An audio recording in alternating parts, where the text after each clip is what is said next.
Hello students, welcome back. Let's resume our discussion in section 6, factor group computation. And here's where we left off. Determine this factor group. Remember this? Previously, we did it hard way. It turned out this factor group is isomorphic to Z4, and we proved it this way using the fundamental homomorphism. An epimorphism from blue onto purple having this normal subgroup as the kernel. In short, the domain of a kernel is isomorphic to the image. How do you get that epimorphism? And it wasn't too difficult. Just take the first coordinate. After all, we have the same Z4 there.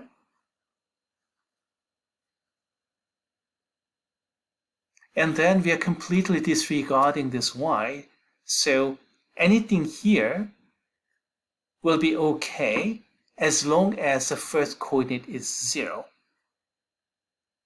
Therefore, the kernel is, well, everything is okay, so we have 1, which generates everything, but we have to have 0, so we need 0. That's how you get the kernel.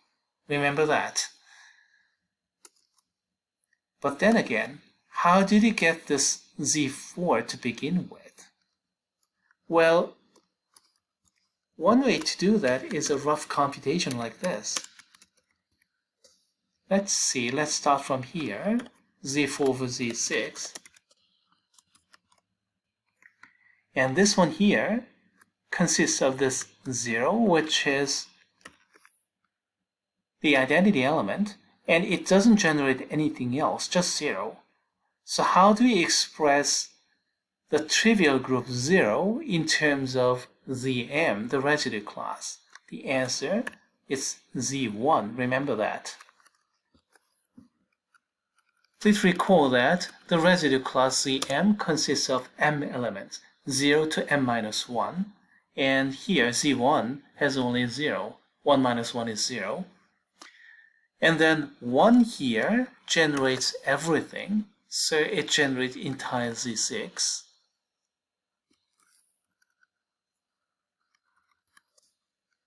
And then let's see, what do we have here? Z4 over Z1, you see this one. So that's basically 4 over Z1, and then Z6 over Z6.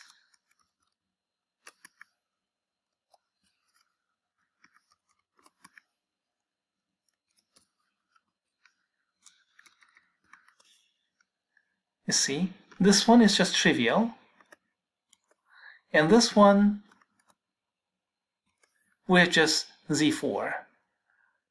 You see, this is trivial, and then we have just the original group. So we get this kind of computation. Make sense? Well, let's extend this idea to everything as a matter of fact. Instead of this, for example, let's begin with, let's see, instead of Z4, I don't need colors anymore, so let me remove all those colors. Okay, instead of Z4, let's go to Z8. And instead of Z6, let's take about Z12, alright. Instead of 0, how about 2? Instead of 1, how about 3? Okay, alright, that'll make things a little bit more complicated. But will it? Well, let's see. That's the starting point. Let's see. In Z8, 2 will generate 0, 2, 4, 6. 0, 2, 4, 6. Yeah, all right. So we have Z4, right? 4 elements.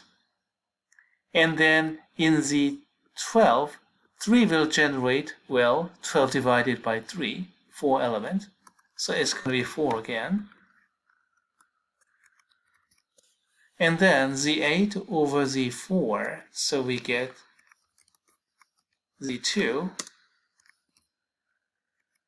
times Z12 over Z4. We can do this kind of computation. And what if this had been, say, 18? No, let's copy and paste and then change. What if this is, say, 18? Well, 18 divided by 3, so this should be Z6. And then you're going to come back to, oh, Z6, Z3 again. All right, I didn't have to change in the end. You know, we can do this kind of computation freely.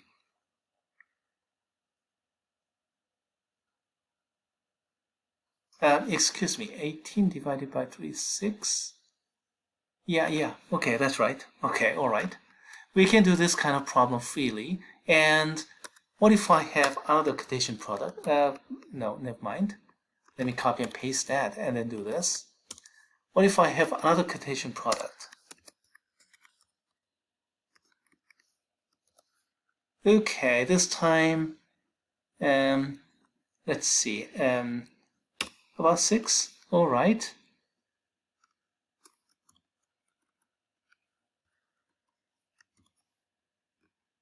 Okay, that's as good as any. And what do we have? You're gonna get this.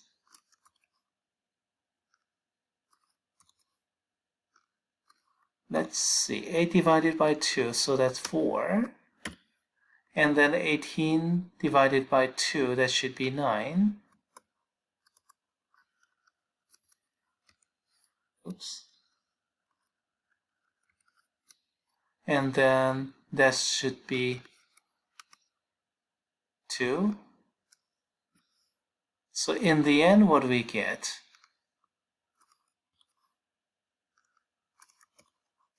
8 over 4, that's Z2. 18 over 9, that's also Z2. And then 6 over 2, that's going to be Z3. Is that right? Well, we can do this kind of computation.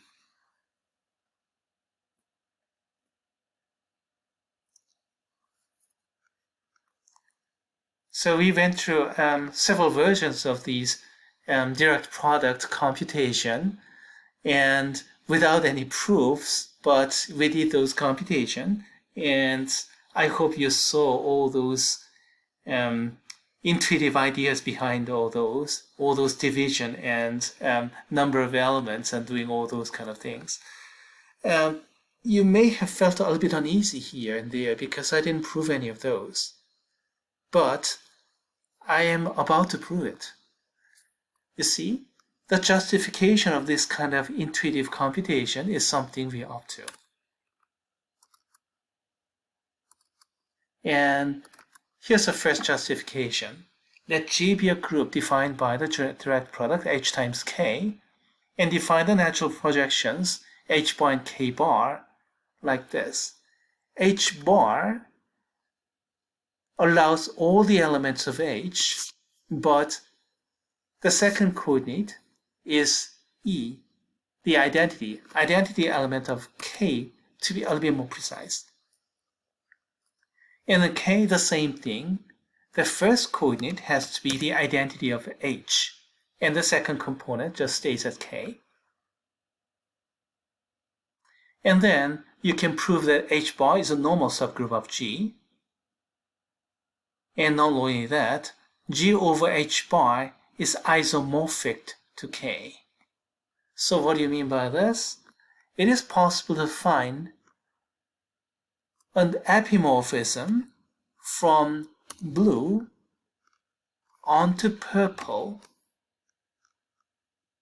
having this brown as a kernel, so that the domain over kernel is isomorphic to the image. All right. By the way, this is kernel. Therefore, this is a normal subgroup as well. So, you see, getting this epimorphism is start and the end of this entire problem. You see, it's kind of like alpha and omega. So all I have to do is to find out this epimorphism from G onto K. Alright, and you do the same thing here.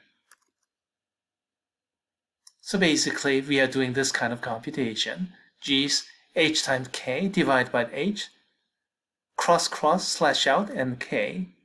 H times K over K, slash slash, we get H. We can do this kind of computation, basically. So it is justifying the computation we just did earlier with all those direct products and crossing out, simplification, those kind of things. Okay, all right.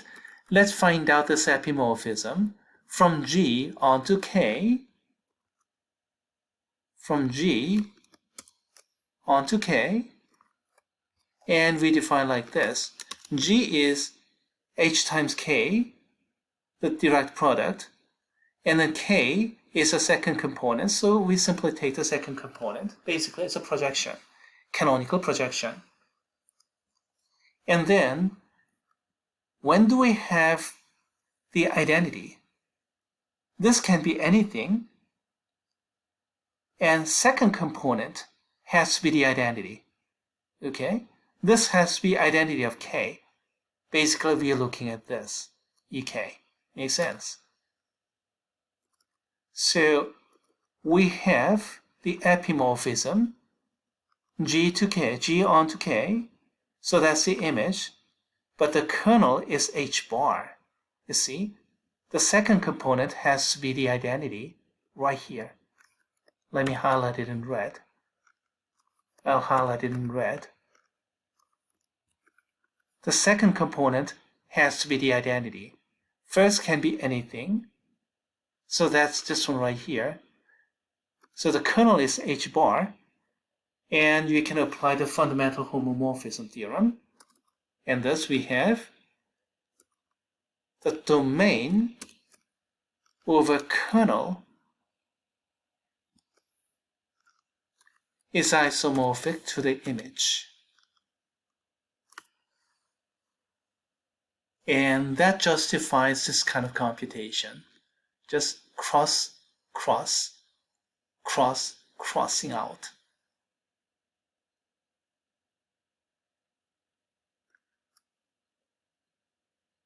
Okay, all right.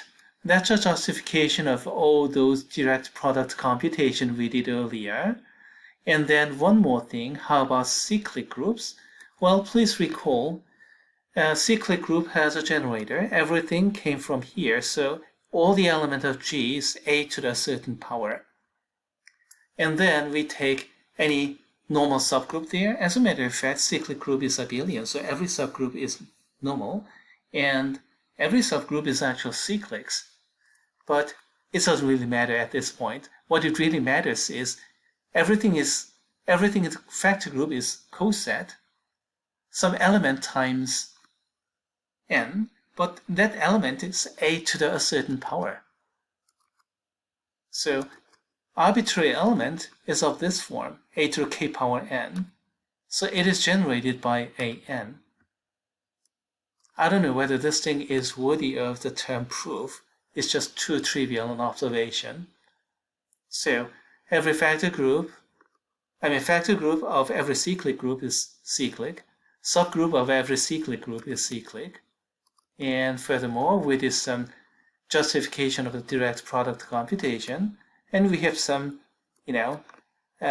further computation problem like this. And look at these. We went through these kind of things already, mostly at least. So I'll leave all these as an exercise for you. Maybe the last one may require a bit of a thinking because we have two generators, but that's about it. I'll leave the detail to you, and then I'll just move on. Let's meet again in chapter 7.